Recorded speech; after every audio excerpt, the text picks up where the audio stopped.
сураи моида дар Мадина нозил шуд 120 оят аст. بسم الله الرحمن الرحيم. ба номи худои бахшояндаи меҳрубон. يا أيها الذين آمنوا أوفوا بالعقود أحلت لكم بهيمة الأنعام إلا ما يتلى عليكم غير محل الصيد وأنتم حرم إن الله يحكم ما يريد. ای مومنان، با پیمانها وفا کنید، یعنی پیمانی که با خدا در رعایت احکام او بستید.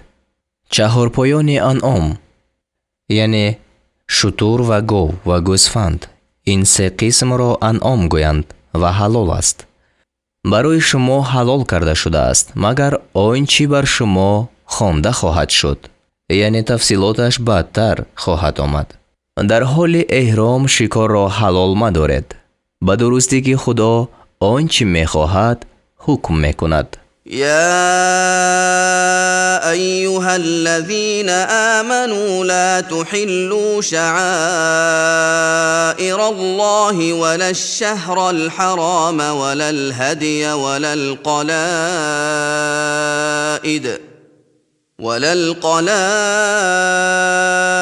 ولا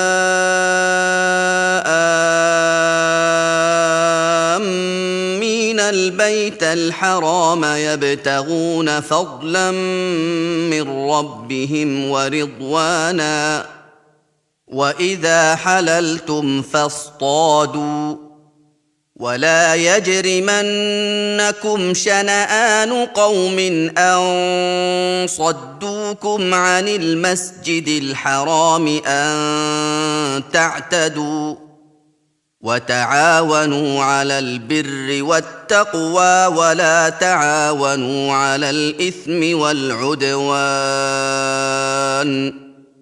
واتقوا الله إن الله شديد العقاب.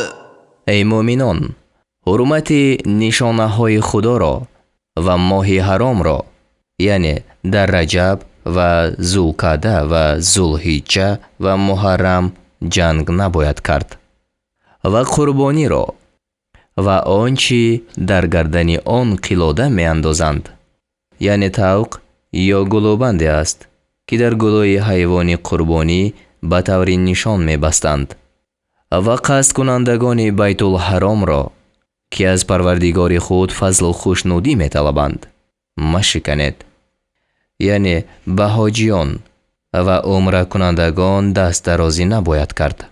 و چون از احرام بیرون برآمدید پس شکار کنید و دشمنی گروه به سبب آن که شما را از مسجد الحرام باز داشتند شما را بر تجاوز کردن از حد وادار نکند، یعنی پیش از فتح مکه و پیش از آن که مسلمان شوید و بر نیکوکاری و پرهیزگاری با یکدیگر مدد کنید و بر گناه و ستم با یکدیگر مدد نکنید و از خدا بترسید، به درستی که عقوبت خدا سخت است. حرمت عليكم الميتة والدم ولحم الخنزير وما أهل لغير الله به والمنخنقة والموقوذة والمتردية والنطيحة وما أكل السبع إلا ما ذكيتم وما ذبح على النصب وأن تستقسموا بالأزلام ذلكم فسق. اليوم يئس الذين كفروا من دينكم فلا تخشوهم واخشون اليوم أكملت لكم دينكم وأتممت عليكم نعمتي ورضيت لكم الإسلام دينا فمن اضطر في مخمصة غير متجانف لإثم فإن الله غفور رحیم. بر شما حرام کرده شد مردار و خون، یعنی خون ریخته شده و گوشت خوک و آنچه به وقت ذبح آن نام غیر خدا یاد کرده شود و آنچه به خفه کردن مرده باشد و آنچه به زدن مرده باشد و آنچه از جای بلند افتاده بمیرد و آنچه به شاخ زدن مرده باشد و آنچه درنده خورده باشد، بجز آنچه بعد از این آفتها ذبح کرده باشد و نیز حرام کرده شد.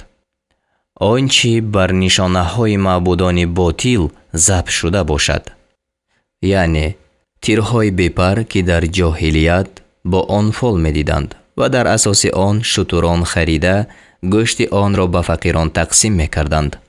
این همه فسق است. کافران امروز از دین شما ناامید شدند، پس از آنها مترسید و از من بترسید.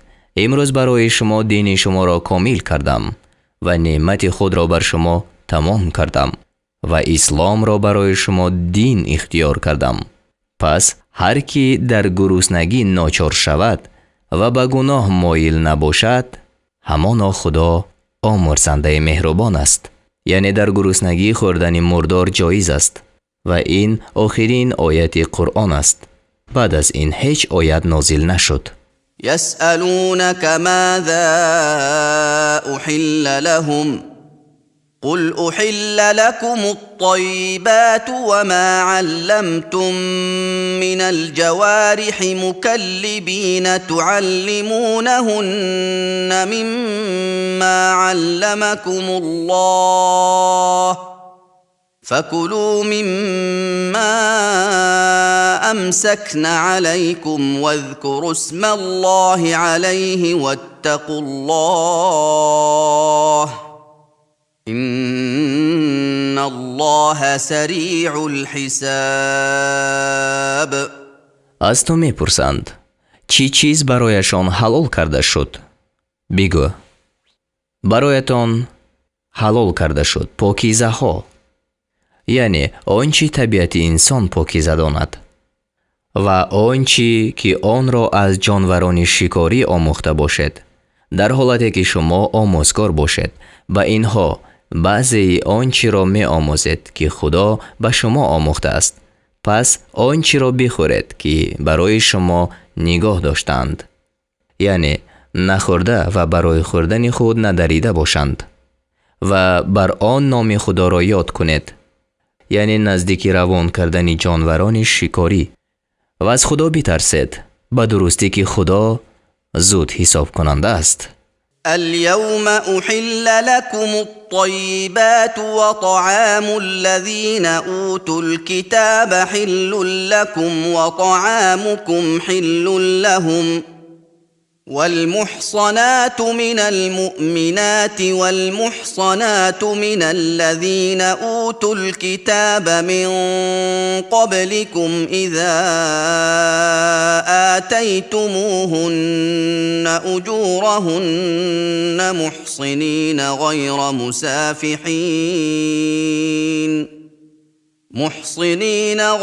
مسافحين ولا متخذي أخدان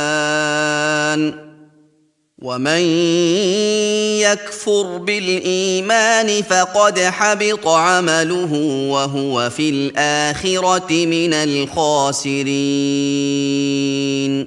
امروز پاکیزه ها برای شما حلال کرده شد و طعام اهل کتاب برای شما حلال است و طعام شما برای آنها حلال است. همچنین برایتان حلال است زنان پاک دامن از مؤمنان و زنان پاک دامن از کسانی که پیش از شما کتاب داده شدند. اگر مهرشان را به آنها بدهید، از راه پارسایی نه شهوترانی و نه پنهانی دوست گرفتن، و هر کی ایمان را انکار کند پس عملش نابود شود و او در آخرت از زیانکاران است. يا ايها الذين امنوا اذا قمتم الى الصلاه فاغسلوا وجوهكم وايديكم الى المرافق وامسحوا برؤوسكم وارجلكم الى الكعبين وان كنتم جنبا فاطهروا وإن كنتم مرضى أو على سفر أو جاء أحد منكم من الغائط أو لامستم النساء فلم تجدوا ماء فتيمموا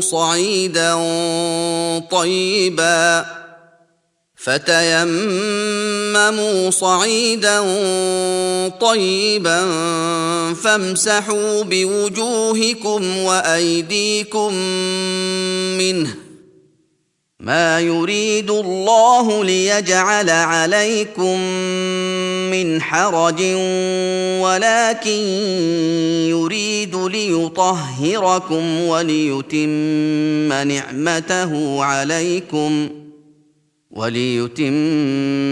نعمته عليكم لعلكم تشكرون.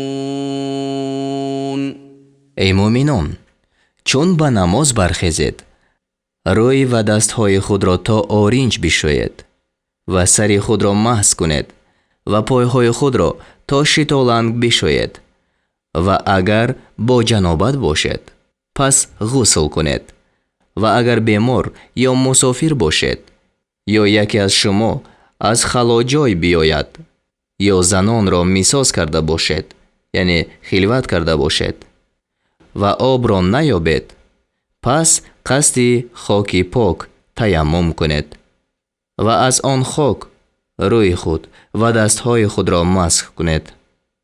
خدا نمیخواهد که بر شما مشقت مشروع کند ولیکن میخواهد که شما را پاک سازد و بر شما نعمت خود را تمام کند تا شود که شکرگزاری کنید. واذكروا نعمة الله عليكم وميثاقه الذي واثقكم به إذ قلتم سمعنا وأطعنا واتقوا الله إن الله عليم بذات الصدور. نعمت خدا را برخیش و پیمان خدا را که با شما بسته است یاد کنید. آنگاه که گفتید شنیدیم و فرمانبرداری کردیم و از خدا بترسید، به درستی که خدا بر آنچه در سینه ها باشد داناست. يا ايها الذين امنوا كونوا قوامين لله شهداء بالقسط ولا يجرمنكم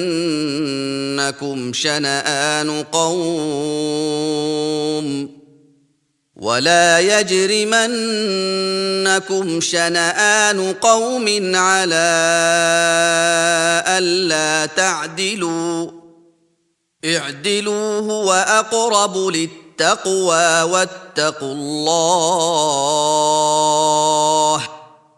إن الله خبير بما تعملون.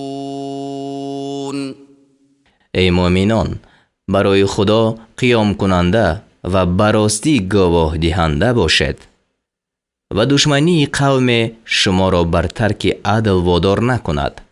عدل کنید. عدل به پرهیزگاری نزدیکتر است و از خدا بترسید، به درستی که خدا به آنچه میکنید آگاه است. وعد الله الذين آمنوا وعملوا الصالحات لهم مغفرة وأجر عظيم. خدا به کسانی که ایمان آوردند و کارهای شایسته کردند آمرزش و مزد بزرگ وعده کرده است. والذين كفروا وكذبوا بآياتنا أولئك أصحاب الجحیم. و کسانی که کافر شدند و آیاتهای ما را به دروغ نسبت کردند اهل دوزخند. يا أيها الذين آمنوا اذكروا نعمة الله عليكم إذ هم قوم أن يبسطوا إليكم أيديهم فكف أيديهم عنكم واتقوا الله وعلى الله فليتوكل المؤمنون. ای مؤمنان، نعمت خدا را بر خویشتن یاد کنید آنگاه که قوم قصد دست درازی به سوی شما کردند پس دستهایشان را از شما باز داشت و از خدا بترسید و مؤمنان باید که بر خدا توکل کنند. ولقد أخذ الله ميثاق بني إسرائيل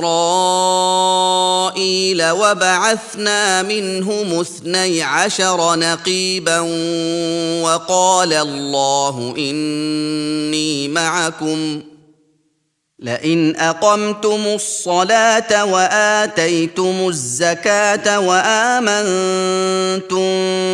برسلي وعزرتموهم وأقرضتم الله قرضا حسنا لأكفرن عنكم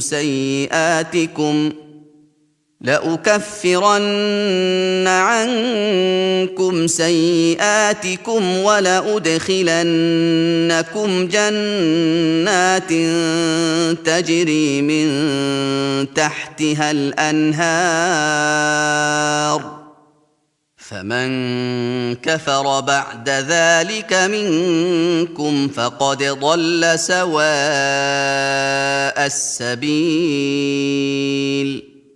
و به درستی که خدا پیمان بنی اسرائیل را گرفت و از آنها 12 سردار معین ساختیم و خدا گفت من با شمایم اگر نماز را برپا دارید و زکات را بدهید و به پیغمبران من ایمان آورید و آنها را یاری کنید و خدا را قرض نیک دهید البته از شما گناهانتان را نابود سازم و البته شما را به بوستان‌های درآرم که زیر آن جایها می رود و هر کی از شما بعد از آن کافر شود پس بیشک راه راست را گم کرده است.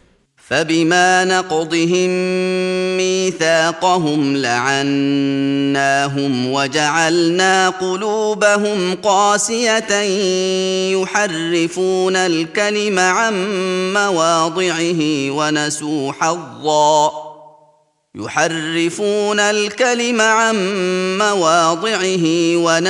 حظا مما ذكروا به ولا تزال تطلع على خائنة منهم إلا قليلا منهم فاعف عنهم واصفح إن الله يحب المحسنين. پس به سبب پیمان خویش را شکستنشان آنها را لعنت کردیم و دلهایشان را سخت گردانیدیم. کلمه ها را از جایهایشان تحریف میکردند یعنی تغییر میدادند و حصه را از آنچه به آن پند داده شدند فراموش کردند و همیشه به خیانت از آنها مگر اندکی از آنها آگاه میشوی پس آنها را عفو کن و از آنها درگذر به درستی که خدا نیکوکاران را دوست می دارد. ومن الذين قالوا إنا نصارى أخذنا ميثاقهم فنسوا حظا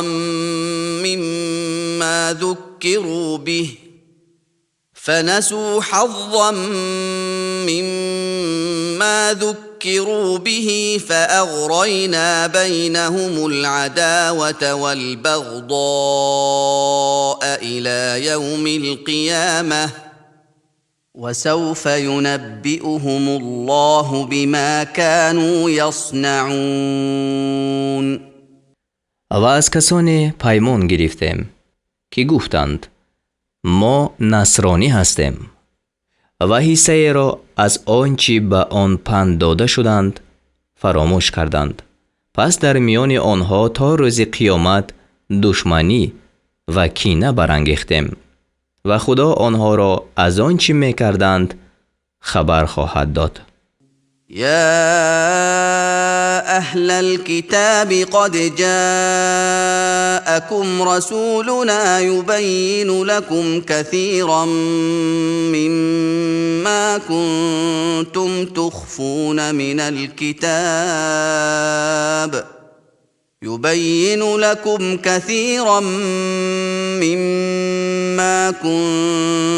تخفون من الكتاب ويعفو عن كثير قد جاءكم من الله نور وكتاب مبين. ای اهل کتاب، با درستی که پیغمبر ما به سوی شما آمد برای شما بسیاری را از کتاب، یعنی از کتاب الهی که پنهان می داشتید بیان می کند و از تقصیرات بسیاری درگذر می کند. با درستی که از جانب خدا نور و کتاب روشن به شما آمد. يهدي به الله من اتبع رضوانه سبل السلام ويخرجهم من الظلمات إلى النور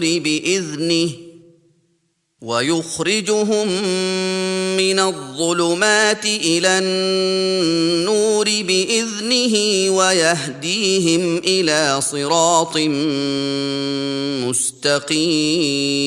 مستقيم. خدا به سبب آن هر کس را که طلب رضای او کند به سوی راه‌های نجات دلالت می نماید و آنها را به اراده خود از تاریکی به سوی روشنی بیرون می آورد و آنها را به سوی راه راست هدایت می کند. لقد كفر الذين قالوا إن الله هو المسيح ابن مريم قل فمن يملك من الله شيئا إن أراد أن يهلك المسيح ابن مريم وأمه ومن في الأرض جميعا ولله ملك السماوات والأرض وما بينهما يخلق ما يشاء والله على كل شيء قدیر. با درستی کسانی که گفتند خدا همان مسیح پسر مریم است کافر شدند. بگو پس کیست که از اراده خدا چیزی را دیگر کند؟ اگر بخواهد عیسی پسر مریم و مادرش و آنان که در زمینند همه را یک جا هلاک کند و پادشاهی آسمان ها و زمین و آنچه در میان این هر دو است از آن خداست. هرچی می خواهد می آفریند و خدا بر همه چیز تواناست. وقالت اليهود والنصارى نحن أبناء الله وأحباؤه قل فلم يعذبكم بذنوبكم بل أنتم بشر ممن خلق يغفر لمن يشاء ويعذب من يشاء ولله ملك السماوات والأرض وما بينهما وإليه المصير. یهودیان و ترسایان گفتند ما پسران خدا و دوستان اویم، یعنی خدا را پدر خود می گفتند. بگو پس چرا شما را بر گناهتان عذاب می کند؟ بلکه شما آدمیانید، از جنسی آنچه پیدا کرده است. هر کی را خواهد می آمرزد و هر کی را خواهد عذاب می کند. و پادشاهی آسمان ها و زمین و آنچه در میان این هر دو باشد از آن خدا است و بازگشت به سوی او است. يا أهل الكتاب قد جاءكم رسولنا يبين لكم على فترة من الرسل أن تقولوا ما جاءنا من بشير ولا نذير أن تقولوا ما جاءنا من بشير ولا نذير فقد جاءكم بشير ونذير والله على كل شيء قدير. ای اهل کتاب، به درستی که پیغمبر ما نزد شما آمد در حالت فترت پیغمبران، یعنی بعد عیسی علیه السلام بجز پیغمبر ما صلی الله علیه و سلام هیچ پیغمبر فرستاده نشد. برای شما حق را بیان میکند تا نگویید که هیچ مژده دهنده و بیم کننده نزد ما نآمد.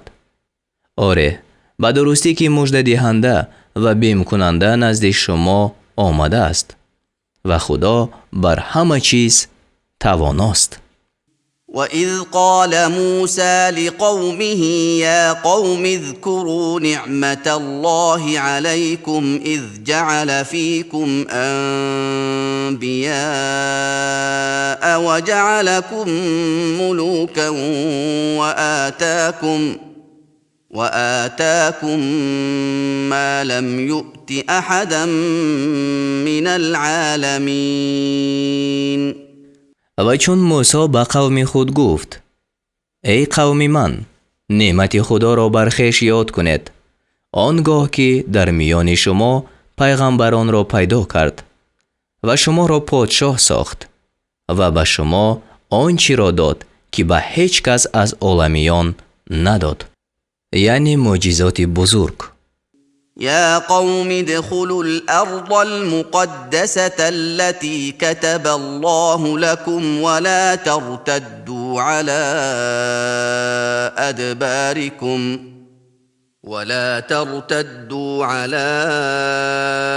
أدباركم فتنقلبوا خاسرين. ای قوم من، به زمین پاک که آن را خدا برای شما مقرر ساخته است درآیید و به سمت پشت خود روگردان مشوید، یعنی فرار نکنید که آنگاه زیانکار گردید. قالوا يا موسى إن فيها قوما جبارين وإنا لن ندخلها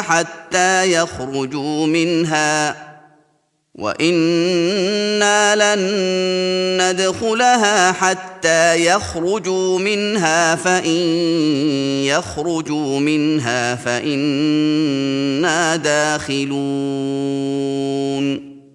گفتند ای موسی، به درستی که آنجا گروه زورآور هستند و ما آنجا هرگز داخل نشویم تا آنکه آنها از آنجا بیرون آیند. پس اگر آنها از آنجا بیرون شوند، همانا ما درآییم. قال رجلان من الذين يخافون أنعم الله عليهم ادخلوا عليهم الباب فإذا دخلتموه فإنكم غالبون وعلى الله فتوكلوا إن كنتم مؤمنين. دو مرد از اهل تقوا که خدا بر آنها انعام کرده بود گفتند: از راه دروازه بر آنها درآیید و چون به دروازه در آمدید پس همانا شما غالب باشید و اگر مؤمن هستید به خدا توکل کنید. قالوا يا موسى إنا لن ندخلها أبدا ما داموا فيها فاذهب أنت وربك فقاتلا إنا هاهنا قاعدون. گفتند: ای موسی، مادام که آنها در آن جایند ما هرگز در این زمین ندرآییم. پس تو و پروردگارت بروید و جنگ کنید، همانا ما در اینجا نشسته ایم. قال رب إني لا أملك إلا نفسي وأخي فافرق بيننا وبين القوم الفاسقين. گفت: ای پروردگار من به جز بر خود و برادر خود به کسی مالک نیستم، یعنی هارون علیه السلام. پس میان ما و میان گروه گناهگاران جدایی بیفکن. قال فإنها محرمة عليهم 40 سنة يتيهون في الأرض فلا تأس على القوم الفاسقين. خدا گفت: آن سرزمین بر آنها 40 سال حرام کرده شده است، یعنی حکم کردیم که 40 سال به آن زمین وارد نشوند. در زمین سرگردان می شوند، پس بر گروه ستمکاران اندوهناک مباش.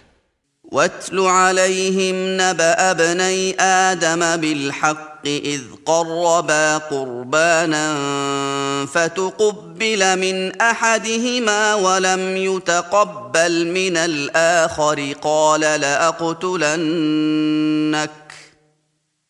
لأقتلنك قال إنما يتقبل الله من المتقين. و خبر دو پسر آدم را براستی برای آنها بخوان، چون قربانی را نیازی حق کردند. پس از یکی قبول کرده شد و از دیگری قبول کرده نشد. یعنی هابیل نیکوترین گوسفند به نیاز برد، از غیب آتش آشکار شد و فرو برد، و قابیل بدترین گندم پیش آورد و آتش نیازش را قبول نکرد و این سبب حسد شد. گفت، یعنی هابیل: جز آن نیست که خدا از پرهیزگاران قبول میکند. لئن بسطت إلي يدك لتقتلني ما أنا بباسط يدي إليك لأقتلك إني أخاف الله رب العالمين.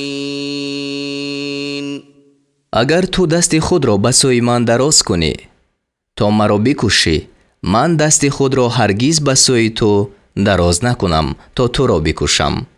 به درستی که من از خدا پروردگار عالمیان می ترسم. اینی اريد ان تبوء بإثمی و إثمك فتكون من اصحاب النار وذلك جزاء الظالمین. من میخواهم که هم گناه مرا و هم گناه خود را ببری و از اهل دوزخ باشی، و این جزای ستمگران است. فطوعت له نفسه قتل أخيه فقتله فأصبح من الخاسرين. پس نفس او کشتن برادرش را در نظر او سهل ساخت و او را بکشت و از زیانکاران شد. یعنی بعد کشتن ندانست که چگونه دفن کند. جثه او را بر پشت نهاده میگشت. فبعث الله غرابا يبحث في الأرض ليريه كيف يواري سوءة أخيه قال يا ويلتى أعجزت أن أكون مثل هذا الغراب فأواري سوءة أخي فأصبح من النادمين. پس خدا زاغی را فرستاد که در زمین میکافت تا به او بنمایاند چگونه تن مردار برادر خود را بپوشد. گفت ای وای بر من، آیا از آن هم عاجز شدم که مانند این زاغ باشم و تن مردار برادر خود را بپوشم؟ و از پشیمان شدگان گردید. من أجل ذلك كتبنا على بني إسرائيل أنه من قتل نفسا بغير نفس أو فساد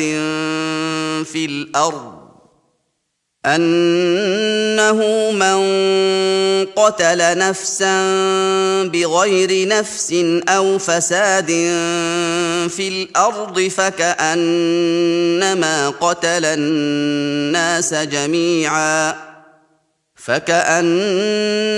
قتل الناس جميعا ومن أحياها فكأنما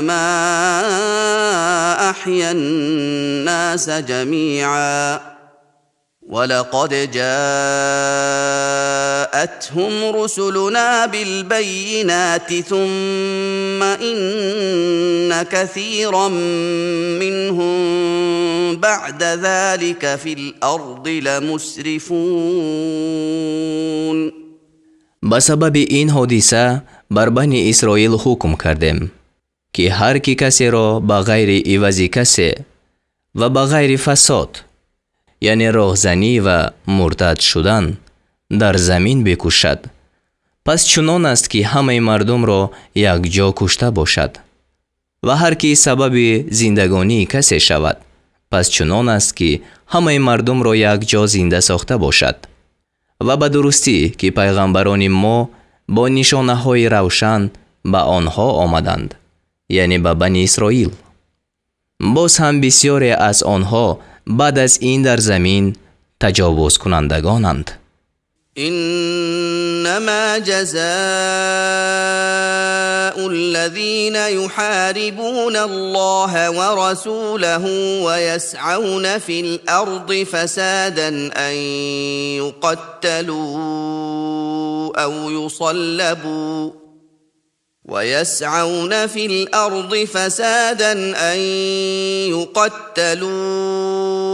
أو يصلبوا أو تقطع أيديهم وأرجلهم من خلاف أو ينفوا من الأرض ذلك لهم خزي في الدنيا ولهم في الآخرة عذاب عظيم. جزای کسانی که با خدای و رسول او جنگ میکند و در زمین به قصد فساد میشتابند، جز این نیست که کشته شوند، یعنی راهزنی میکنند، یا بردار کرده شوند، یا دستها و پایهای آنها از جانب مخالف بریده شود، یعنی دست راست و پای چپ، یا از وطن دور کرده شوند. این رسوایی آنها در دنیا است و در آخرت برای آنها عذاب عظیم هست. إلا الذين تابوا من قبل أن تقدروا عليهم فاعلموا أن الله غفور رحيم. مگر کسانی که پیش از آن که شما بر آنها دست یابید توبه کنند. یعنی حد ساقط است اما حقوق آدمیان ساقط نیست. پس بدانید که خدا آمرزنده مهربان است. يا أيها الذين آمنوا اتقوا الله وابتغوا إليه الوسيلة وجاهدوا في سبيله لعلكم تفلحون. ای مؤمنان، از خدا بترسید و به سوی او نزدیکی جویید و در راه او جهاد کنید تا رستگار شوید.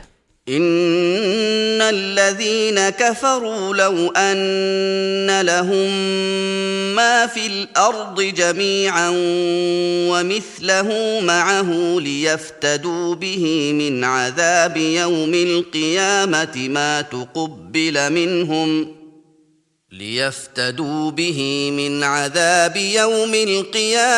ما تقبل منهم ولهم عذاب أليم. اگر هر آنچی در زمین است همه یک جا همراه با مانند آن به دست کافران باشد و همه را برای نجات از عذاب روز قیامت به عوض خود دهند، هرگز از آنها قبول کرده نشود و برای آنها عذاب درد دهنده است. يريدون أن يخرجوا من النار وما هم بخارجين منها ولهم عذاب مقيم. میخواهند که از دوزخ بیرون روند ولی آنها از آن بیرون آینده نیستند و برای آنها عذاب دائم هست. والسارق والسارقة فاقطعوا أيديهما جزاء بما كسبا نكالا من الله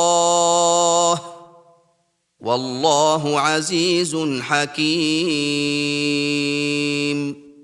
و دست مرد دوست و زن دوست را به جزای آنچه به عمل آوردند ببرید.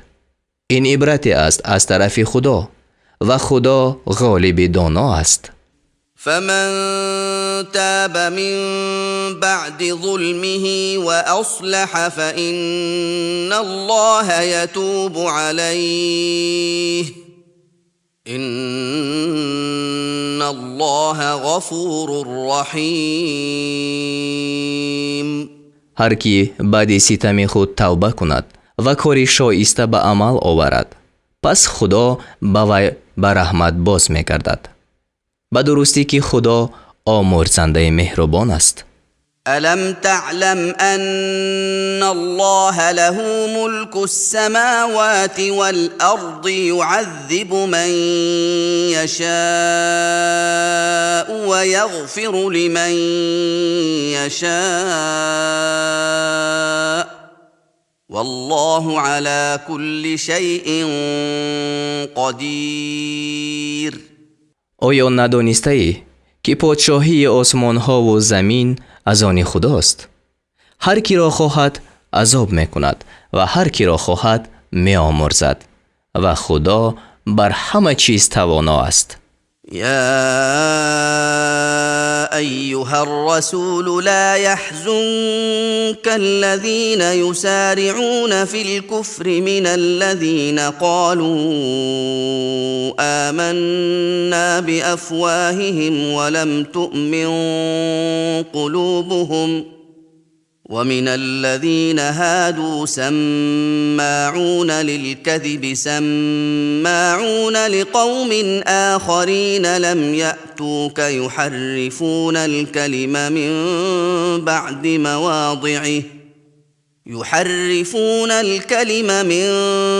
بعد مواضعه يقولون إن أوتيتم هذا فخذوه وإن لم تؤتوا تؤتوه فاحذروا ومن يرد الله فتنته فلن تملك له من الله شيئا أولئك الذين لم يرد الله أن يطهر قلوبهم لهم في الدنيا خزي ولهم في الآخرة عذاب عظيم.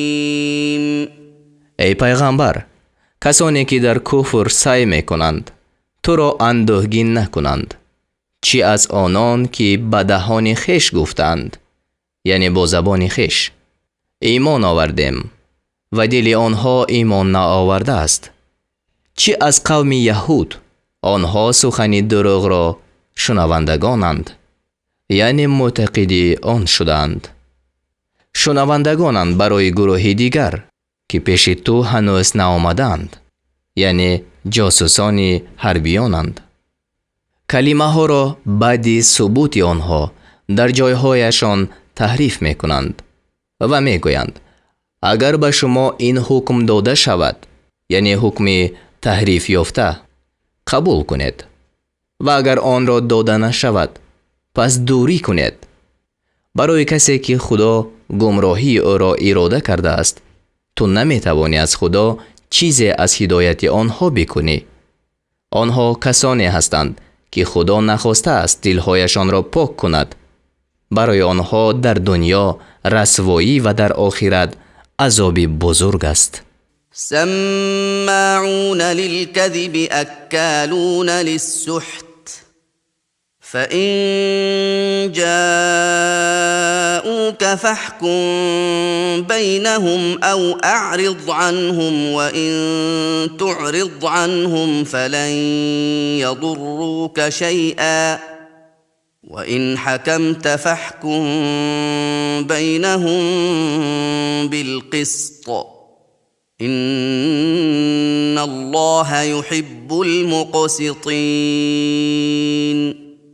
آنها شنوندگان سخن دروغند، خورندگان حرامند، یعنی خورندگان رشوه‌اند.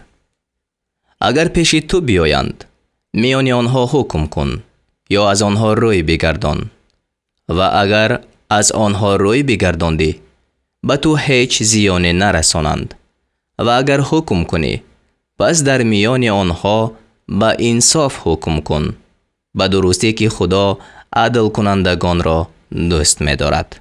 و کیف یحکمونک وعندهم التوراة فیها حکم الله ثم یتولون من بعد ذلك وما اولئک بالمؤمنین. و چگونه تو را حکم گردانند حال آن که نزد آنها تورات است که در آن حکم خدا است، باز بعد از این روی می گردانند، آنها مؤمن نیستند.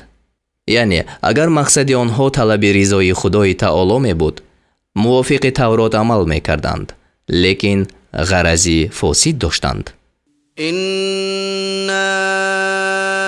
أنزلنا التوراة فيها هدى ونور يحكم بها النبيون الذين أسلموا للذين هادوا والربانيون والأحبار بما استحفظوا من كتاب الله وكانوا عليه شهداء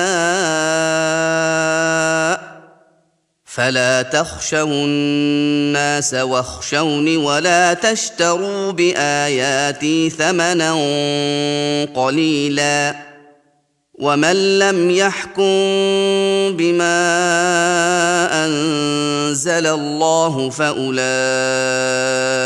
هم الكافرون.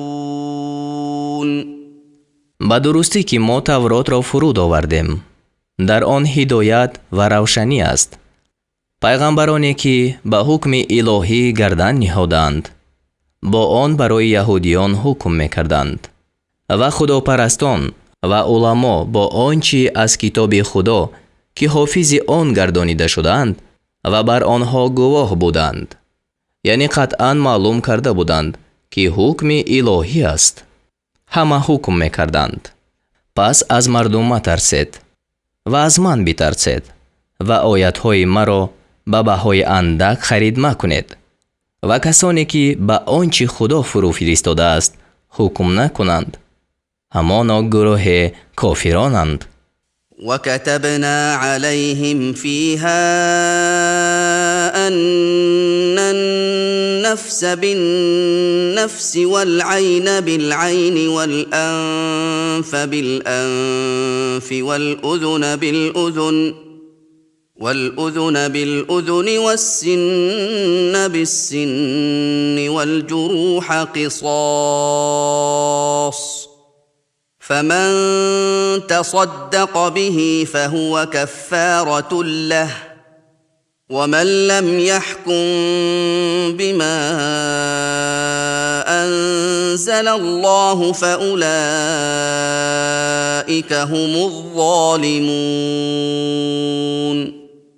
و در تورات برای یهودیان لازم ساختیم که شخص به عوض شخص یعنی عوض آن باید کشت، با چشم به عوض چشم و بینی به عوض بینی و گوش به عوض گوش و دندان به عوض دندان و زخمها را عوض قصاص است. پس هر کی آن قصاص را عفو کند این عفو وی را کفارت است. و کسانی که به آنچه خدا فرو فرستاده است حکم نکنند همانا گروه ستمگارانند.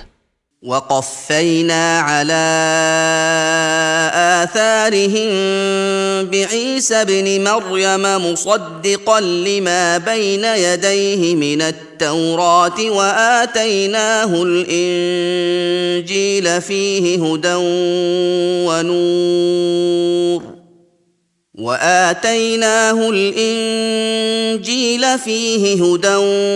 ونور ومصدقا لما بين يديه من التوراة وهدى وموعظة للمتقين. و سپس در پی این پیغمبران عیسی پسر مریم را فرستادیم. او تصدیق کننده آنچه از تورات بود که در پیش خود داشت و به او انجیل دادیم. در آن هدایت و روشنی است و تصدیق کننده آنچه از تورات بود که پیش وی است و برای پرهیزگاران هدایت و پند است.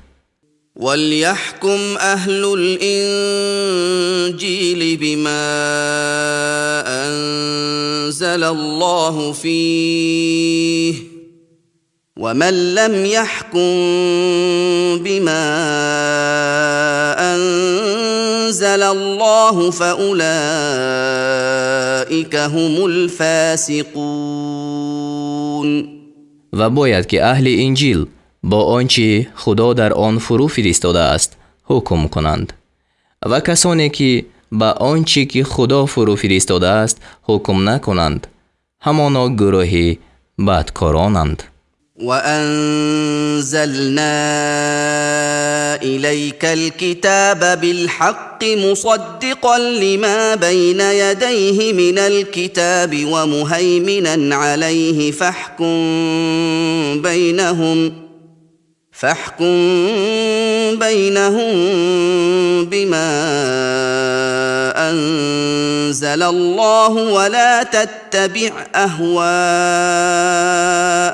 عما جاءك من الحق لكل جعلنا منكم شرعة ومنهاجا ولو شاء الله لجعلكم أمة واحدة ولكن ليبلوكم فيما آتاكم فاستبقوا الخيرات إلى الله مرجعكم جميعا فينبئكم بما كنتم فيه تختلفون. و کتاب را براستی به سوی تو فرو فرستادیم тасдиқ кунандаи он чи аз китоб ки пеши вай аст ва нигаҳбон бар вай, пас бо он чи худо фурӯ фиристодааст дар миёни онҳо ҳукм кун ва он чиро ки аз ҳукми илоҳӣ ба ту омад вогузошта хоҳиши онҳоро пайравӣ макун. барои ҳар гурӯҳе аз шумо шариате ва роҳе муқаррар сохтаем ва агар худо мехост шуморо як уммат мегардонид, валекин хост ки дар он чи ба шумо додааст шуморо биозмояд. пас ба сӯи некӯкорӣ бишитобед. бозгашти ҳамаи шумо якҷо ба сӯи худо аст. пас аз он чи дар он ихтилоф мекардед ба шумо хабар медиҳад. وأن احكم بينهم بما أنزل الله ولا تتبع أهواءهم واحذرهم أن يفتنوك عن بعض ما أنزل الله إليك فإن تولوا فاعلم أنما يريد الله أن يصيبهم ببعض ذنوبهم وإن كثيرا من الناس لفاسقون. و میان آنها با آنچه خدا فرود آورده است حکم کن و خواهش آنها را پیروی مکن و از آنها حذر کن، از آن که مبادا تو را از بعضی آنچه خدا به سوی تو فرو فرستاده است فریب دهند و اگر روی بگرداندند، پس بدان که خدا می‌خواهد آنها را به سبب بعضی گناهانشان عذاب کند و همانا بسیاری از مردم بدکارانند. افحکم الجاهلیت یبغون ومن احسن من الله حکما لقوم یوقنون. آیا حکم جاهلیت را می‌خواهند و برای قومی که یقین دارند؟ کیست که حکم او از حکم خدا خوبتر باشد؟ يا أيها الذين آمنوا لا تتخذوا اليهود والنصارى أولياء بعضهم أولياء بعض ومن يتولهم منكم فإنه منهم إن الله لا يهدي القوم الظالمين. ای مؤمنان، یهودیان و نصرانیان را دوست مگیرید. آنها دوست یکدیگرند و هر کی از شما آنها را دوست دارد پس همانا او از جمله آنها است. به درستی که خدا گروه ستمگران را راه نمی نماید. فترى الذين في قلوبهم مرض يسارعون فيهم يقولون نخشى أن تصيبنا دائرة فعسى الله أن يأتي بالفتح أو أمر من عنده فيصبحوا على ما أسروا في أنفسهم نادمين. پس کسانی را می‌بینی که در دلهایشان بیماری است، یعنی منافقی، در دوستی آنها سعی می‌کنند، یعنی دوستی با یهودیان و نصرانیان، و میگویند از آن میترسیم که به مایان مصیبت برسد، یعنی احتمال دارد که شکست بر اهل اسلام افتد، پس موافقت با دشمنان مصلحت است و نزدیک است که خدا از نزد خود فتح یا چیز دیگر را بیارد. آنگاه بر آنچه در دل خویش نهان داشتند پشیمان شوند. ويقول الذين آمنوا أهؤلاء الذين اقسموا بالله جهد ايمانهم انهم لمعكم حبطت اعمالهم فاصبحوا خاسرين. و مؤمنان میگویند، یعنی در روز قیامت، آیا اینها همان کسانند که با سخت‌ترین سوگندهایشان به خدا قسم خوردند که البته همراه شما اند؟ عملهایشان نابود شد و خود زیانکار گشتند. يا ايها الذين امنوا من يرتد منكم عن دينه فسوف ياتي الله بقوم يحبهم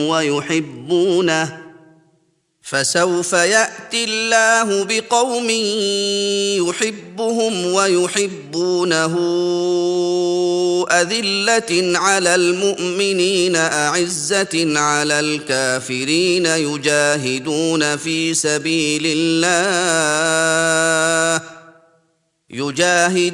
في سبيل الله ولا يخافون لومة لائم ذلك فضل الله يؤتيه من يشاء والله واسع علیم. ای مؤمنان، هر که از شما از دین خود برگردد، پس خدا گروه را خواهد آورد که آنها را دوست می دارد و آنها او را دوست می دارند. برای مؤمنان نرم دلند، بر کافران دروش طبعند، در راه خدا جهاد می کنند و از ملامت کننده نمی ترسند. این بخشایش خدا است، آن را به هر کی خواهد می دهد و خدا فراخ نعمت دانا است. انما وليكم الله ورسوله والذين آمنوا الذين يقيمون الصلاة ويؤتون الزكاة وهم راكعون. جز این نیست که دوست شما خدا و رسول او و مؤمنانی اند که نماز را برپا می دارند و زکات را می دهند در حالی که آنها رکوع کنندگانند. ومن يتول الله ورسوله والذين آمنوا فإن حزب الله هم الغالبون. و هر کی با خدا و رسول او و مؤمنان دوستی کند، پس به درستی که گروه خدا همانا غالبند. يا ايها الذين آمنوا لا تتخذوا الذين اتخذوا دينكم هزوا ولعبا من الذين اوتوا الكتاب من قبلكم والكفار اولياء واتقوا الله ان كنتم مؤمنین. ای مؤمنان، کسانی را که دین شما را به تمسخر و بازی گرفتند، از کسانی که به آنها پیش از شما کتاب داده شد، و کافران را دوست مگیرید و اگر مؤمن هستید از خدا بترسید. وَإِذَا نَادَيْتُمْ إِلَى الصَّلَاةِ اتَّخَذُوهَا هُزُوًا وَلَعِبًا ذَلِكَ بِأَنَّهُمْ قَوْمٌ لَا يَعْقِلُونَ. و چون به سوی نماز ندا کنید، آن را به تمسخر و بازی گیرند، یعنی به از آن استهزا کنند. این به آن سبب است که آنها قوم بی‌عقلند. قل يا أهل الكتاب هل تنقمون منا إلا أن آمنا بالله وما أنزل إلينا أن آمنا بالله وما أنزل إلينا وما أنزل من قبل وأن أكثركم فاسقون. بگو ای اهل کتاب، آیا بر ما عیب میگیرید مگر آن را که به خدا و به آنچه بر ما فرو فرستاده شده است و به آنچه پیش از ما فرو فرستاده شده است ایمان آورده ایم و مگر آن که بیشتر شما بدکارانید؟ قل هل أنبئكم بشر من ذلك مثوبة عند الله من لعنه الله وغضب عليه وجعل منهم القردة والخنازير وعبد الطاغوت أولئك شر مكانا وأضل عن سواء السبيل. بگو آیا به شما از کسانی خبر دهم که نزد خدا جزای بدتر داشته باشند؟ کسانی اند که خدا آنها را لعنت کرده است و بر آنها خشم گرفته است و آنها را بوزینگان و خوکان گردانیده است و کسانی اند که معبود باطل را پرستیدند، آنها جایگاهی بدتر دارند و از راه راست گمراه ترند. وَإِذَا جَاءُوكُمْ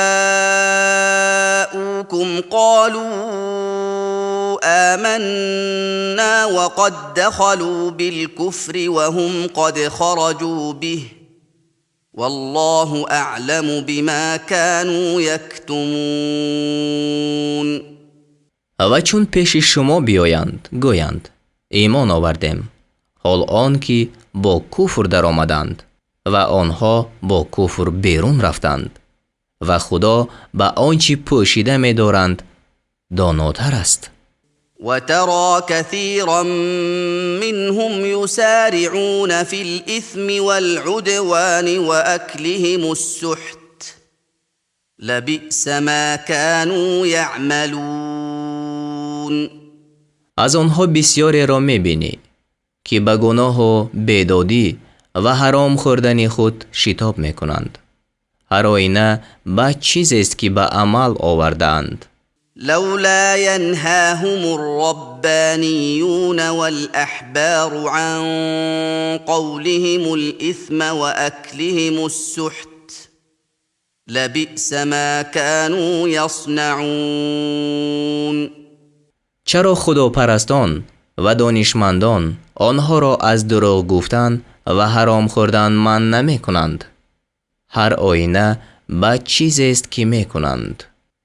وقالت اليهود يد الله مغلولة غلت أيديهم ولعنوا بما قالوا بل يداه مبسوطتان ينفق كيف يشاء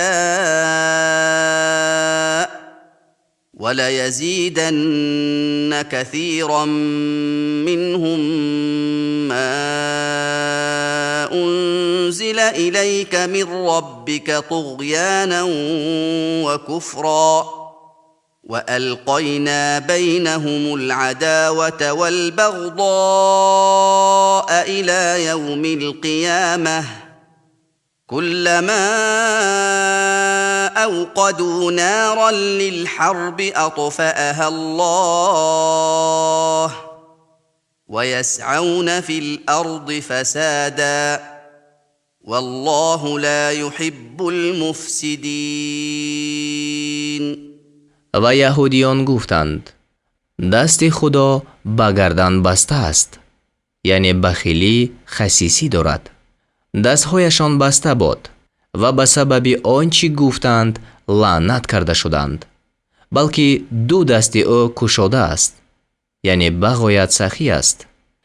هر گونه بخواهد خرج می کند و آنچه به سوی تو از پروردگار تو فرو فرستاده شد طغیان و کفر بسیاری از آنها را البته بیفزاید و در میان آنها، یعنی در میان فرقه های یهودیان، تا روز قیامت دشمنی و بغض افکندیم و هرگاه که آتش را برای جنگ برمی افروزند، خدا آن را فرو می نشاند و آنها در زمین به فساد می شتابند و خدا فسادکاران را دوست نمی دارد. ولو أن أهل الكتاب آمنوا واتقوا لكفرنا عنهم سيئاتهم ولأدخلناهم جنات النعيم. و اگر اهل کتاب ایمان می آوردند و پرهیزگاری می کردند، از آنها گناهانشان را نابود می ساختیم و آنها را به بوستان‌های با نعمت می درآوردیم. ولو أنهم أقاموا التوراة والإنجيل وما أنزل إليهم من ربهم لأكلوا من فوقهم ومن تحت أرجلهم منهم أمة مقتصدة وكثير منهم ساء ما يعملون. و اگر آنها حکم تورات و انجیل و آنچه را که از پروردگارشان به سوی آنها فرو فرستاده شده است، یعنی کتاب‌های دیگری سابقه، برپا می داشتند، از بالای خود و از زیر پایهای خود روزی می خوردند. از آنها گروه راسترو هست، ولی بسیاری از آنها آنچه می کنند بد چیزی است. يا أيها الرسول بلغ ما أنزل إليك من ربك وإن لم تفعل فما بلغت رسالته والله يعصمك من الناس إن الله لا يهدي القوم الكافرين. ای پیغمبر، آنچه را که از جانب پروردگارت به سوی تو فرود آورده شده است به مردم برسان و اگر چنین نکنی پیغام خدا را نرسانیده باشی، خدا تو را از مردم نگاه می دارد. به درستی که خدا گروه کافران را راه نمی نماید. قل يا أهل الكتاب لستم على شيء حتى تقيموا التوراة والإنجيل وما أنزل إليكم من ربكم وليزيدن كثيرا منهم ما أنزل إليك من ربك طغيانا وكفرا فلا تأس على القوم الكافرين. بگو ای اهل کتاب، شما بر چیزی نیستید تا آنکه حکم تورات و انجیل و آنچه را که از پروردگارتان به سوی شما فرو فرستاده شده است برپا کنید، یعنی قرآن و کتاب‌های دیگری آسمانی، و آنچه به سوی تو از پروردگار تو فرو فرستاده شد، یعنی قرآن، طغیان و کفر بسیاری از آنها را البته بیفزاید. پس بر قوم کافران اندوهگین مشو.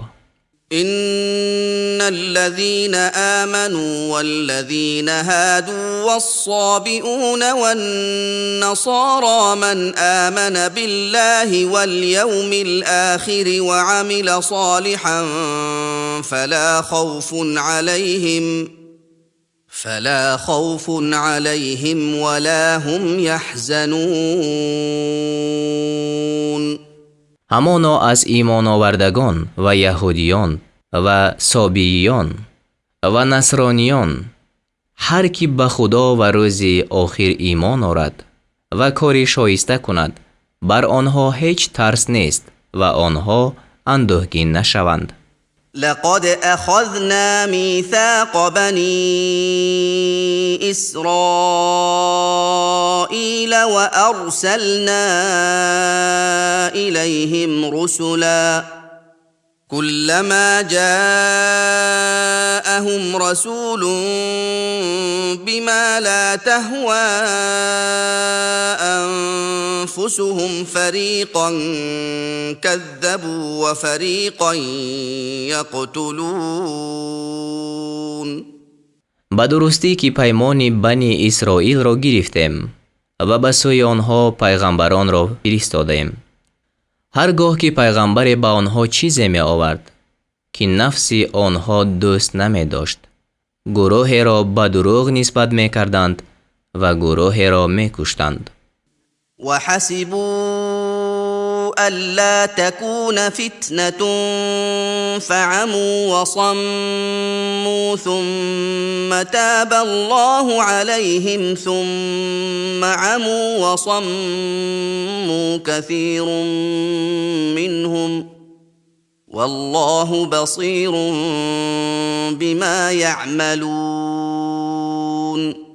و پنداشتند که هیچ عقوبت نخواهد بود. پس کارو کار شدند. آنگاه خدا به آنها به رحمت بازگشت. یعنی محمد صلی الله علیه و سلم را فرستاد. پس باز بسیاری از آنها کارو کار شدند و خدا به آنچه میکنند بینا است. لقد كفر الذين قالوا إن الله هو المسيح ابن مريم وقال المسيح يا بني إسرائيل اعبدوا الله ربي وربكم إنه من يشرك بالله فقد حرم الله عليه الجنة ومأواه النار وما للظالمين من أنصار. همانا کسانی کافر شدند که گفتند خدا همان عیسی پسر مریم است و عیسی گفته بود ای بنی اسرائیل خدا را که پروردگار من و پروردگار شما است بپرستید. به درستی کسی که برای خدا شریک مقرر می کند خدا بهشت را بر وی حرام کرده است و جای او دوزخ است و ستمگران را هیچ یاری دهنده نیست.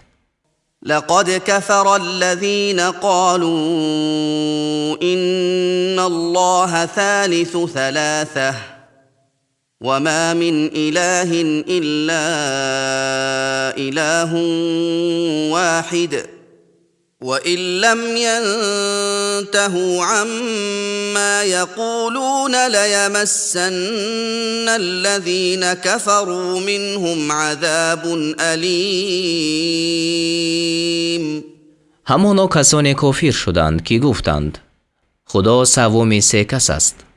یعنی با اعتقاد نصرانیان در مرتبه الوهیت سه کس هستند، یکی خدا و دیگری عیسی و سوم روح القدس و هیچ خدای نیست مگر خدای یگانه و اگر از آنچه میگویند باز نمانند با کسانی که از آنها کافر شدند عذابی در دهنده خواهد رسید. افلا يتوبون الى الله ويستغفرونه والله غفور رحیم. آیا به سوی خدا رجوع نمی کنند و از او آمرزش نمی طلبند و خدا آمرزنده مهربان است. ما المسيح ابن مريم إلا رسول قد خلت من قبله الرسل وأمه صديقة كانا يأكلان الطعام انظر كيف نبين لهم الآيات ثم انظر أنا يؤفكون. عیسی پسر مریم جز پیغمبر بیش نبود. پیش از وی نیز پیغمبران گذشتند و مادر او زن بسیار راستگو بود. هر دو طعام می خوردند. ببین چگونه نشانه ها را برای آنها بیان می کنیم. باز ببین چگونه از حق گردانیده می شوند. قل اتعبدون من دون الله ما لا يملك لكم ضرا ولا نفعا والله هو السمیع العلیم. بگو آیا بجز خدا چیزی را عبادت میکنید که برای شما زیان و سود رسانیده نمیتواند و خدا شنوای دانا است. قل يا أهل الكتاب لا تغلوا في دينكم غير الحق ولا تتبعوا أهواء قوم قد ضلوا من قبل ولا تتبعوا أهواء قوم قد ضلوا من قبل وأضلوا كثيرا وضلوا عن سواء السبيل. بگو ای اهل کتاب به ناحق در دین خود از حد مگذرید و خواهش نفس قوم را پیروی مکنید که پیش از این گمراه شدند و مردم بسیاری را گمراه کردند و از راه راست کجروی کردند. لعن الذين كفروا من بني إسرائيل على لسان داود وعيسى بن مريم ذلك بما عصوا وكانوا يعتدون. کافران از بنی اسرائیل بر زبان داوود و عیسی پسر مریم لعنت کرده شدند. این به سبب آن است که نافرمانی میکردند و از حد میگذشتند.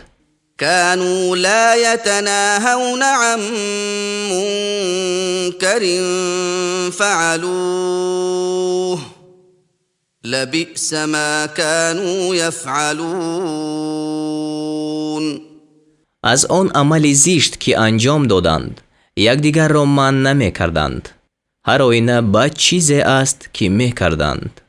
ترى كثيرا منهم يتولون الذين كفروا لبئس ما قدمت لهم أنفسهم أن سخط الله عليهم وفي العذاب هم خالدون. بسیاری از آنها را می‌بینی که با کافران یعنی مشرکان دوستی می‌کردند و به درستی بد چیزی است آنچه برای خود پیش فرستادند، آنکه خدا بر آنها خشم گرفت و آنها در عذاب جاویدانند. ولو كانوا يؤمنون بالله والنبي وما أنزل إليه ما اتخذوهم أولياء ولكن كثيرا منهم فاسقون. و اگر به خدا و پیغمبر و آنچه به سوی وی فرود فرستاده شده است ایمان می آوردند، البته مشرکان را دوست نمی گرفتند، ولیکن بسیاری از آنها فاسقانند. لتجدن أشد الناس عداوة للذين آمنوا اليهود والذين أشركوا ولتجدن أقربهم مودة للذين آمنوا الذين قالوا إنا نصارى ذلك بأن منهم قسيسين ورهبانا وأنهم لا يستكبرون.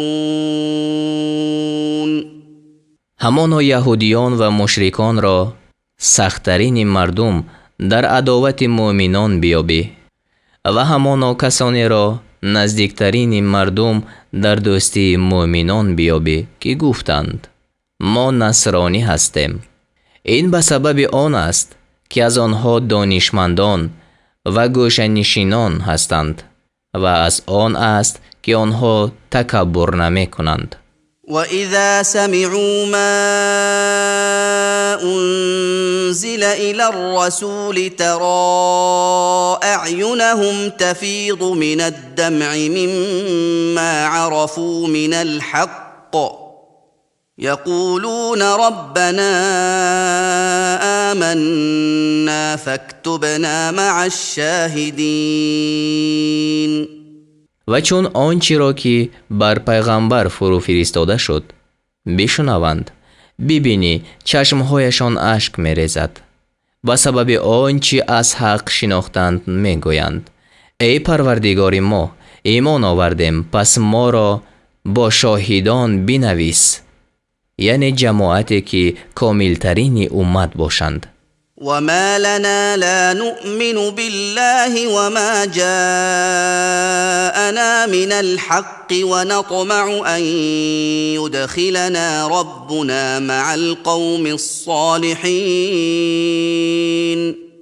چرا ما به خدا و آنچه از دین راست به ما آمده است ایمان نآوریم و در آن طمع نکنیم که پروردگار ما با قوم صالحان ما را به بهشت داخل کند. فأثابهم الله بما قالوا جنات تجري من تحتها الأنهار خالدين فيها وذلك جزاء المحسنين. پس برای این سخن که گفتند خدا به آنها پاداش نیکو داد، بستان‌هایی که زیر آن جایها می رود در آنجا جاویدانند. این است جزای نیکوکاران. والذین کفروا وكذبوا بآیاتنا اولئک اصحاب الجحیم. و کسانی که کافر شدند و آیات‌های ما را دروغ داشتند همانا اهل دوزخند. يا أيها الذين آمنوا لا تحرموا طيبات ما أحل الله لكم ولا تعتدوا إن الله لا يحب المعتدين. ای مؤمنان، چیزهای پاکیزه را که خدا بر شما حلال ساخته است حرام مکنید و از حد مگذرید، به درستی که خدا از حد گذرندگان را دوست نمی دارد. و کلوا مما رزقکم الله حلالا طیبا واتقوا الله الذی انتم به مؤمنون. و از هر چیزی حلال و پاکیزه که خدا به شما روزی داده است بخورید و از آن خدا که شما به وی ایمان آورده اید بترسید. لا يؤاخذكم الله باللغو في أيمانكم ولكن يؤاخذكم بما عقدتم الأيمان فكفارته إطعام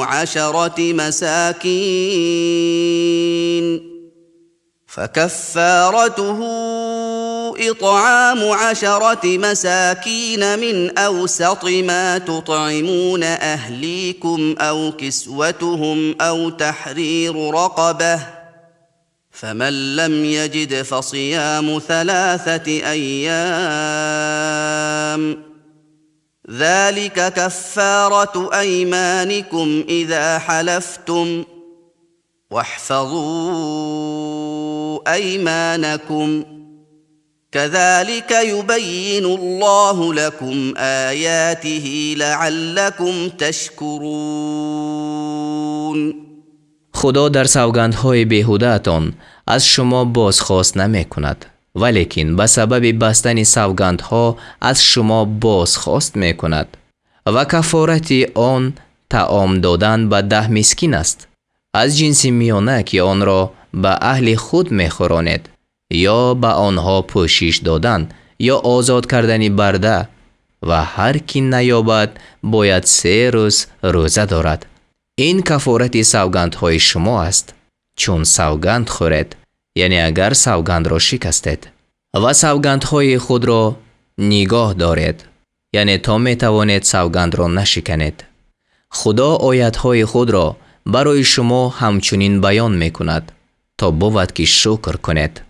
يا ايها الذين امنوا انما الخمر والميسر والانصاب والازلام رجس من عمل الشيطان فاجتنبوه لعلكم تفلحون. ای مؤمنان، جز این نیست که خمر و قمار و نشانه های معبودان باطل و تیرهای فال پلید و از کردار شیطان است. پس از وی دوری کنید تا بود که رستگار شوید. انما يريد الشيطان ان يوقع بينكم العداوه والبغضاء في الخمر والميسر ويصدكم عن ذكر الله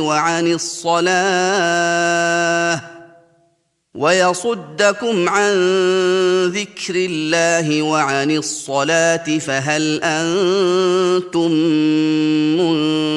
منتهون. جز این نیست که شیطان می خواهد به سبب خمر و قمار در میان شما دشمنی و ناخوشی بیندازد و شما را از یاد خدا و از نماز باز دارد. پس آیا الحال شما باز ایستادید؟ وأطيعوا الله وأطيعوا الرسول واحذروا فإن توليتم فاعلموا أنما على رسولنا البلاغ المبين.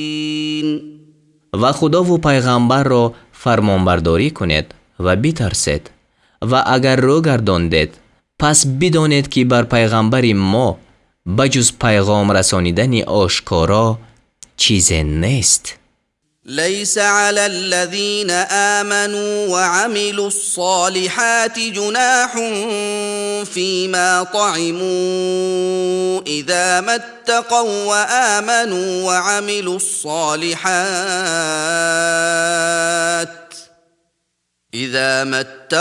وآمنوا وعملوا الصالحات ثم اتقوا وآمنوا ثم اتقوا وأحسنوا والله يحب المحسنين. بر کسانی که ایمان آوردند و عملهای شایسته کردند در آنچه خوردند گناه نیست، چون پرهیزگاری کردند و ایمان آوردند و کارهای شایسته کردند، باز پرهیزگاری کردند و ایمان آوردند، باز پرهیزگاری کردند و نیکوکاری نمودند و خدا نیکوکاران را دوست می دارد. يا أيها الذين آمنوا ليبلونكم الله بشيء من الصيد تناله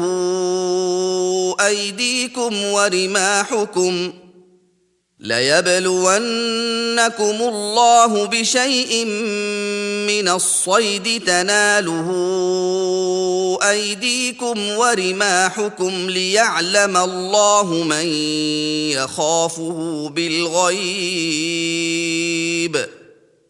فمن اعتدى بعد ذلك فله عذاب أليم. ای مؤمنان، هر آینه خدا به چیزی از شکار که در دسترس و نیزرس شما است شما را می آزماید تا خدا کسی را معلوم کند که از وی غایبانه می ترسد. پس هر کی بعد از این بیدادی کند او را عذاب درد دهنده است. يا أيها الذين آمنوا لا تقتلوا الصيد وأنتم حرم ومن قتله منكم متعمدا فجزاء مثل ما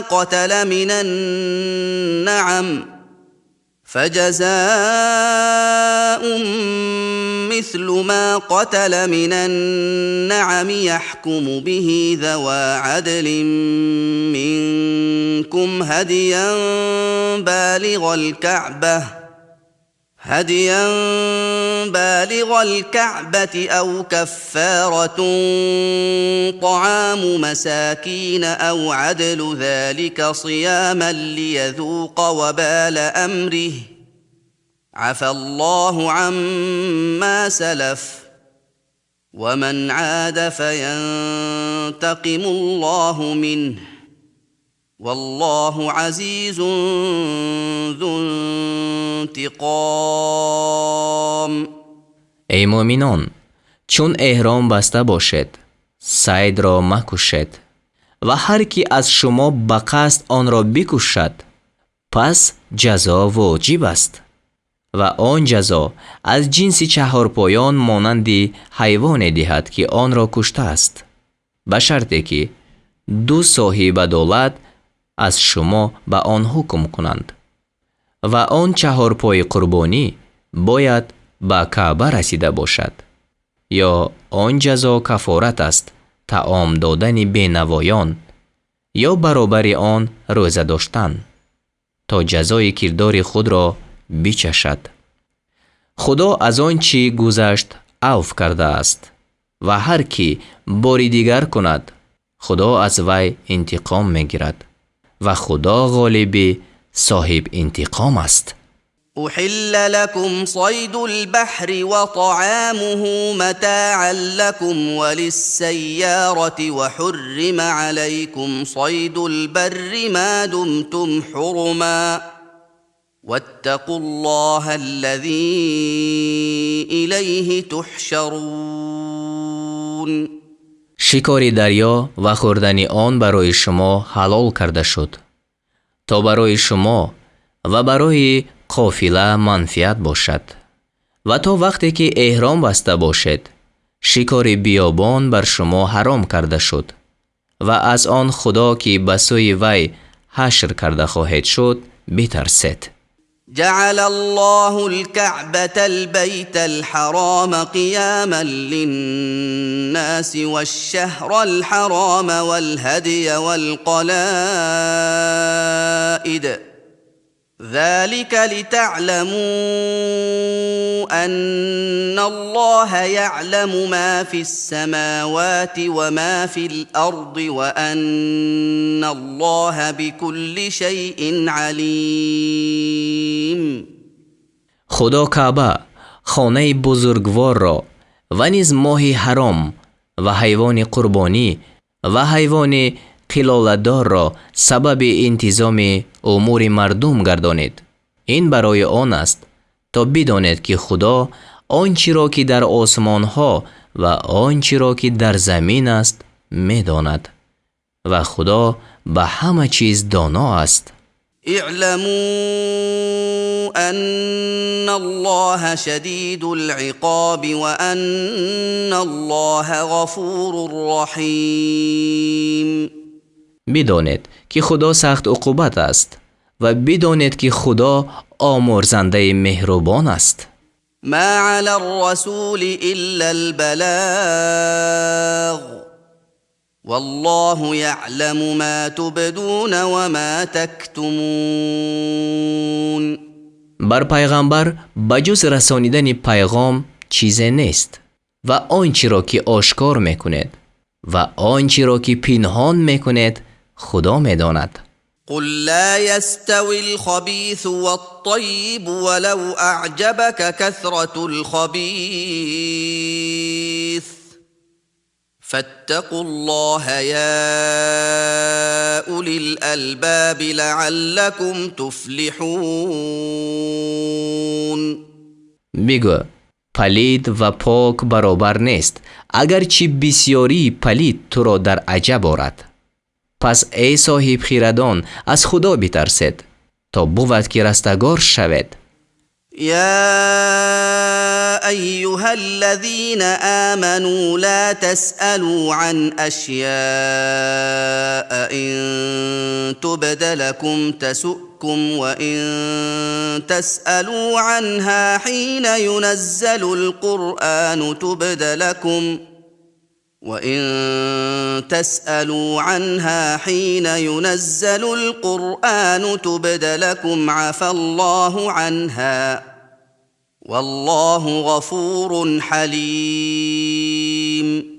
ای مؤمنان، از آن چیزهای سوال مکنید که اگر حقیقت آنها پیش شما آشکار کرده شود شما را غمگین کند و اگر وقتی که قرآن فرود آورده می شود و درباره آنها سوال کنید البته برای شما روشن کرده می شود. خدا از آن سوالها عفو کرد و خدا آمرزنده بردبار است.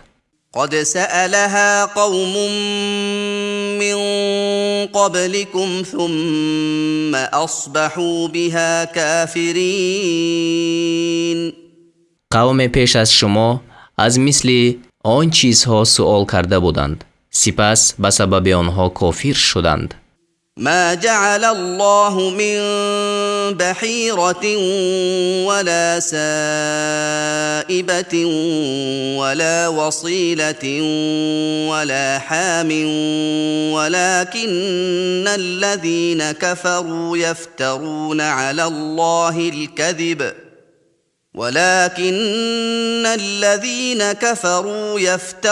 على الله الكذب وأكثرهم لا يعقلون. خدا برای بحیره و سایبه و وسیله و حامی حکم مقرر نکرده است. یعنی اهل جاهلیت احکام چند اختراع کرده بودند و در آنها به قول گذشتگان خود پیروی می نمودند. از جمله بحیره و آن مادر شتوری است که او را برای بوتان مقرر می کردند و شیر آن را به کسی نمی دادند. سایبه حیوانی که برای بوتان می گذاشتند و بر پشت او بار نمی نهادند. وسیله مادر شتوری است که بار یکم در اولی عمر شتوری ماده زاید. بعد از آن به واسطه دیگر بار ماده زاید. پس آن را برای بوتان می گذاشتند. حامی شتوری نری که چون از آن چند بچه می گرفتند. او را از سواری و غیر آن آزاد می داشتند. اسلام همه این را باطل کرد. ولیکن کافران بر خدا دروغ می بندند و بسیار از آنها به عقل در نمی یابند. وَإِذَا قِيلَ لَهُمْ تَعَالَوْا إِلَى مَا أَنزَلَ اللَّهُ وَإِلَى الرَّسُولِ قَالُوا حَسْبُنَا مَا وَجَدْنَا عَلَيْهِ آبَاءَنَا أَوَلَوْ كَانَ آبَاؤُهُمْ لَا يَعْلَمُونَ شَيْئًا وَلَا يَهْتَدُونَ. و چون به آنها گفته شود به سوی آنچه خدا فرستاده است و به سوی پیغمبر بیاید گویند برای ما آنچه که پدران خود را بر آن یافته ایم بس است و اگرچه پدرانشان چیزی نمی‌دانستند و راه نمی‌یافتند. يا أيها الذين آمنوا عليكم أنفسكم لا يضركم من ضل إذا اهتديتم إلى الله مرجعكم جميعا فينبئكم بما كنتم تعملون. ای مؤمنان، خویشتن را محافظت کنید. اگر شما راه یافته باشید کسی که گمراه شد به شما ضرر نمی رساند. بازگشت همه شما یک جا به سوی خدا است. پس از آن چی عمل می کردید شما را خبر می دهد. يا ايها الذين امنوا شهاده بينكم اذا حضر احدكم الموت حين الوصيه اثنان ذوا عدل منكم او آخران من غيركم إن أنتم ضربتم في الأرض فأصابتكم مصيبة الموت تحبسونهما من بعد الصلاة فيقسمان بالله إن ارتبتم لا نشتري به ثمنا ولو كان ذا قربى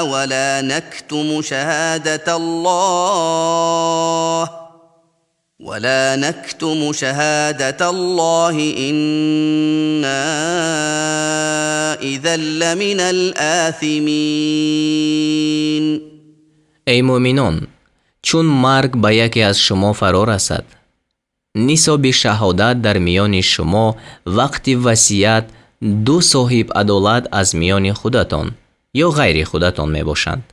اگر در زمین سفر کرده باشد و به شما مصیبت مرگ فرا رسیده باشد، اگر شک داشته باشد، آنها را بعد از نماز یعنی نماز عصر باز دارد تا به خدا قسم خورند که به عوض آن بهای دنیا را خرید نمی کنیم. فإن عثر على أنهما استحقا إثما فآخران يقومان مقامهما من الذين استحق عليهم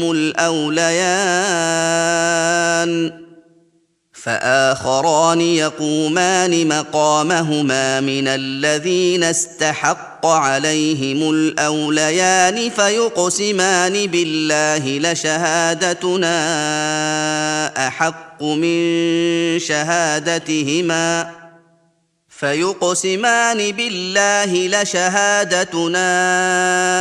أحق من شهادتهما وما اعتدينا إنا إذا لمن الظالمين.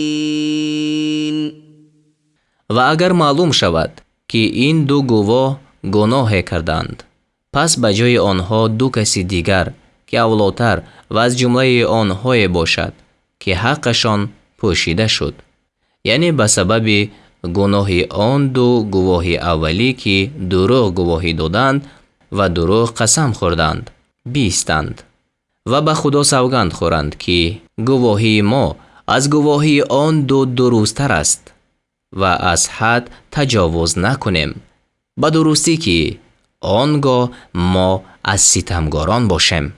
ذلك أدنى أن يأتوا بالشهادة على وجهها أو يخافوا أن ترد أيمان بعد أيمانهم واتقوا الله واسمعوا والله لا يهدي القوم الفاسقين. این روش به آن نزدیکتر است که گواهی را بر وجه خود بیارند، یعنی بر وجهی که در گواهی دادن ضرور است، یا از آن بترسند که بعد سوگندهایشان سوگندها رد کرده شود و از خدا بترسید و حکم او را بشنوید و خدا گروه فاسقان را راه نمی نماید. يوم يجمع الله الرسل فيقول ماذا أجبتم قالوا لا علم لنا إنك أنت علام الغيوب. آن روز که خدا پیغمبران را جمع کند، پس بگوید شما را چی ثواب داده شد؟ گویند ما را هیچ دانش نیست، به درستی که داننده امور پنهانی تو هستی. إذ قال الله يا عيسى ابن مريم اذكر نعمتي عليك وعلى والدتك إذ أيدتك بروح القدس تكلم الناس في المهد وكهلا واذ علمتك الكتاب والحكمه والتوراه والانجيل واذ تخلق من الطين كهيئه الطير باذني فتنفخ فيها فتكون طيرا باذني وتبرئ الأكمه والأبرص بإذني وإذ تخرج الموتى بإذني وإذ كففت بني إسرائيل عنك إذ جئتهم بالبينات فقال الذين كفروا منهم إن هذا إلا سحر مبين. آن وقت که خدا گوید ای عیسی پسر مریم نعمت مرا بر خویش و بر والده خویش یاد کن چون تو را بر روح القدس قوت دادم در گهواره و در بزرگسالی با مردم سخن می گفتی و چون کتاب و دانش و تورات و انجیل به تو آموختم و چون به حکم من از گیل مانند شکل مرغ پیدا می کردی و در وی می دمیدی و به حکم من مرغ می شد و به حکم من کور مادرزاد و پس را به می کردی و مردگان را به حکم من زنده بیرون می آوردی یعنی از گور زنده بر می آوردی و چون از تو شر بنی اسرائیل را باز داشتم آنگاه که برای آنها معجزه ها آوردی و از میان آنها کافران گفتند این بجز سحر آشکارا چیز نیست. وَإِذْ أَوْحَيْتُ إِلَى الْحَوَارِيِّينَ أَنْ آمِنُوا بِي وَبِرَسُولِي قَالُوا آمَنَّا وَاشْهَدْ بِأَنَّنَا مُسْلِمُونَ. و چون به سوی حواریان الهام فرستادم که به من و به پیغمبر من ایمان آورد گفتند ایمان آوردیم و گواه باش که ما مسلمانیم یعنی مخاطب عیسی علیه السلام است. إذ قال الحواريون يا عيسى ابن مريم هل يستطيع ربك أن ينزل علينا مائدة من السماء قال اتقوا الله إن كنتم مؤمنين. چون حواریان گفتند ای عیسی پسر مریم آیا پروردگار تو می تواند که خانه از آسمان برای ما فرو فرستد؟ گفت اگر مؤمن هستید از خدا بترسید. قالوا نريد أن نأكل منها وتطمئن قلوبنا ونعلم أن قد صدقتنا ونكون عليها من الشاهدين. گفتند میخواهیم از آن خوان بخوریم و دلهای ما آرام گیرد و بدانیم که با ما راست گفتی و بر آن از گواهان باشیم. قال عيسى ابن مريم اللهم ربنا أنزل علينا مائدة من السماء تكون